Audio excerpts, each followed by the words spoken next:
नमस्ते दोस्तों, आज मैं आपको ले आया हूँ वियतनाम के एक ऐसे शहर में जिसे बादलों का शहर कहा जाता है, सापा। उत्तर वियतनाम की पहाड़ियों में बसा ये शहर किसी सपने जैसा लगता है। आज के इस 6 मिनट के सफर में हम देखेंगे सापा की 4 सबसे शानदार जगहें। तो चलिए मेरे साथ सापा को करीब से देखते हैं। अब हम जा रहे हैं अपने होटल, जिसका नाम है के सापा होटल। ये सापा का बहुत ही मशहूर होटल है। यहाँ के कमरों से पहाड़ों का नजारा बहुत ही खूबसूरत दिखता है। ऐसा लगता है जैसे आप बादलों के बीच आ गए हों। और सिर्फ नजारा ही नहीं, यहाँ का खाना भी बहुत टेस्टी है। चलिए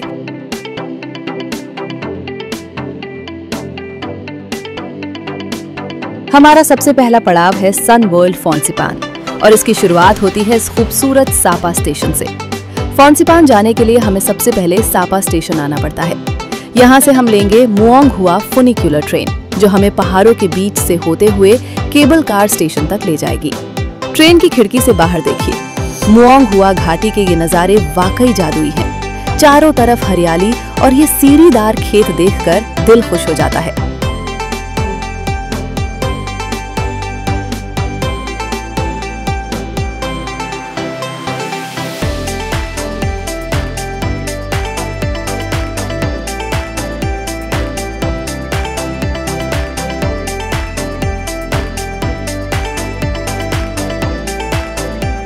ये सफर इस पूरी ट्रिप के सबसे खूबसूरत पलों में से एक है। ट्रेन से उतरने के बाद केबल कार स्टेशन तक पहुंचने के लिए हमें कुछ किलोमीटर पैदल चलना पड़ा।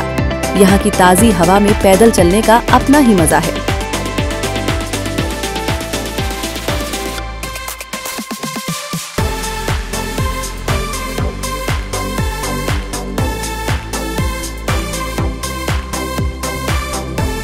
अब शुरू होती है हमारी केबल कार की जर्नी।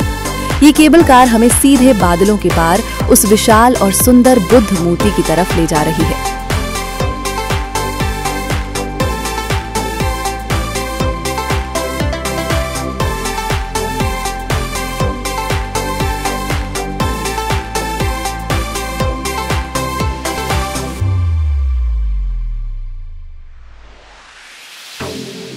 यहाँ के नजारे देखिए, बादलों के बीच से गुजरती केबल कार और ऊंचाई पर बनी बुद्ध की ये शांत मूर्ति, सब कुछ कितना अद्भुत लग रहा है। कभी बादल इतने घने हो जाते हैं कि कुछ दिखाई नहीं देता और कभी अचानक सब साफ हो जाता है।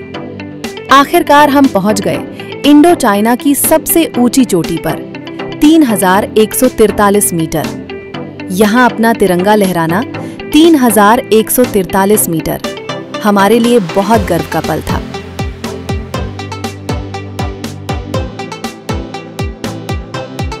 अब चलते हैं हमारे अगले स्पॉट की तरफ, जो है सापा का मशहूर ग्लास ब्रिज।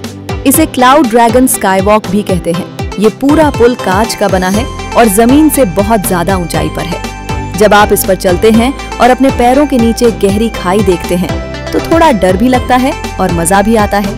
यहाँ से चारों तरफ पहाड़ों का जो नजारा दिखता है वो बहुत ही शानदार है। अगर आप एडवेंचर के शौकीन हैं तो यहाँ आपको जरूर आना चाहिए। यहाँ से निकलते वक्त हमें ये मशहूर वीजल कॉफी दिखी। आपको बता दूं कि ये कॉफी वीजल के पॉटी से तैयार की जाती है।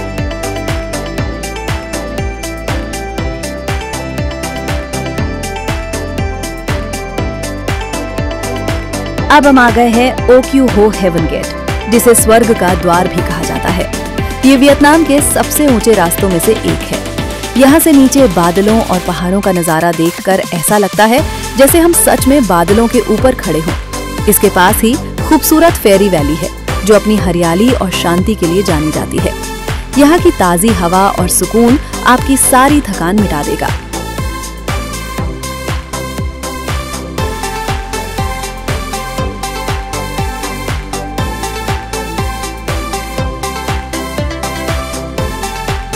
अब हम आ गए हैं सापा के सबसे खूबसूरत गांव कैट कैट विलेज में। ये यहाँ के स्थानीय हमोंग लोगों का बहुत पुराना और पारंपरिक गांव है। यहाँ की पथरीली गलियां, लकड़ी के छोटे छोटे घर और हरियाली देखकर ऐसा लगता है जैसे हम पुराने समय में आ गए हों। यहाँ आप बड़े बड़े लकड़ी के पानी के पहिए और शानदार झरने देख सकते हैं।